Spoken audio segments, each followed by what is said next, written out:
నువ్వు ఏ పార్టీలో ఉన్నావు? కాంగ్రెస్ పార్టీలో ఉన్నావు. పార్టీ తీసుకుని నిర్ణయాన్ని కూడా నువ్వు ఆయన కించపరిచే విధంగా నువ్వు పత్రాలు తగలబెడితే అది ఊరుకునే సమస్య కాదు.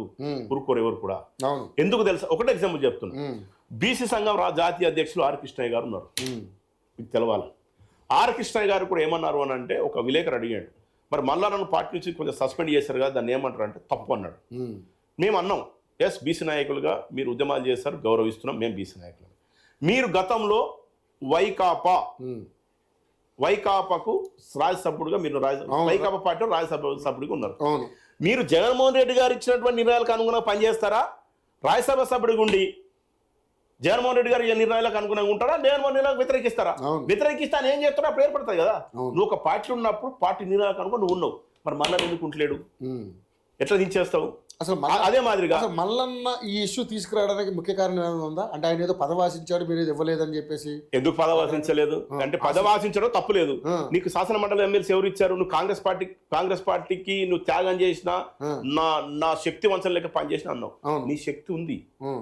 ప్రభుత్వం కేసీఆర్ కి వ్యతిరేకంగా నీ ఛానల్ ద్వారా కావచ్చు, తెలంగాణ రాష్ట్రంలో చేశాడు సాధనం. పార్టీని ఆయన వంత ఆయన పాత్ర ఉంది. కాకపోతే ఆయన మాటలు ఉన్నాయంటే, నేను ఏమంటున్నా, నేనే గెలిపించాను. అది తప్పు. ఒకవేళ నువ్వే గెలిపించిండుంటే నువ్వు అంతకన్నా ముందు పోటీ చేసి నన్ను ఎందుకు ఓడిపోయావు? నేను ఒకటి చెప్తా, మీ దయాదక్షిణతో ఆయన గెలవలేదు అంటున్నాడు. తప్పది. అహంకారం పనికిరాదు అంటున్నా. బీసీలు ఎవరైనా సరే, నువ్వు రాజ్యాధికారం కోసం పోరాటం చేయడంలో తప్పు లేదు అంటున్నా, లక్ష్య సాధన కోసం పోరాటంలో తప్పు లేదు. కానీ ఒక ప్లాట్ఫామ్ మీద ఉన్నప్పుడు నేను చెప్తాను. ఇప్పుడు కూడా రవి గారు ఒకటి నేను తీర్మార్ మల్లన్న గారిని నేను డిమాండ్ చేస్తున్నా, అడుగుతున్నా. తీర్మార్ మల్లన్న ఈ రోజు టిఆర్ఎస్ పార్టీ అధ్యక్షులు ఎవరు? కేసీఆర్ గారు కదా. వర్కింగ్ ప్రెసిడెంట్ ఎవరు? కేటీఆర్ కదా. నువ్వు ఎందుకు డిమాండ్ చేస్తారో బీ సంఘాలు మా నాయకులను అడుగుతున్నా నేను. ఎప్పుడు చూసినా కాంగ్రెస్ పార్టీలో అధికారం ఉన్నటువంటి పార్టీ, బీసీల కోసం ఉన్నటువంటి పార్టీ, ఒక బీసీ నాయకుడిని నువ్వు దేశంలో తీసుకుంటే జాతీయ అధ్యక్షుడు మల్లికార్జున ఖార్గే ఒక దళితుడు. ఈరోజు తెలంగాణ రాష్ట్ర అధ్యక్షుడు తీసుకుంటే ఒక మహేష్ కుమార్ గౌడ్ బీసీ కాదా? బీసీల కోసం కానీ ఎస్ఎస్సీ బీసీల కోసం మేము చెప్తున్నాం, మేము ఇస్తున్నామని చెప్తున్నాం, ఇచ్చిన పార్టీ కాంగ్రెస్ పార్టీ. నువ్వు ఒక బీసీ నాయకుడుగా, ప్రశ్నించేవాడు నాయకుడుగా అయినప్పుడు టీఆర్ఎస్ పార్టీని ఎందుకు అడుగుతలేమంటాడు? అదే మాదిరిగా బీజేపీ నాయకులు ఉన్నారు. బీజేపీ నాయకులను లోపకారికంగా నువ్వేం చేస్తున్నావు తెలని విషయం అయితే అందరికి ఉంది కదా. మళ్ళా లోపకారికంగా బీజేపీలతో కుమ్మక్కయి రాజకీయాలు చేస్తున్నాడు అనేది ఒక అనుమానం వచ్చింది. సరే, అది తేటతలమైనప్పుడు తెలిసిపోతుంది తెలంగాణ ప్రజలకు. మరి ఆ బీజేపీ నాయకులు ఎందుకు డిమాండ్ చేస్తలేవు? బండి సంజయ్ గారిని రాష్ట్ర అధ్యక్షుడు ఉన్నప్పుడు అట్టంగా తీసేసిండు. కిషన్ రెడ్డి గారు ఇప్పటికి కూడా రాష్ట్ర అధ్యక్షుడు ఉన్నారు.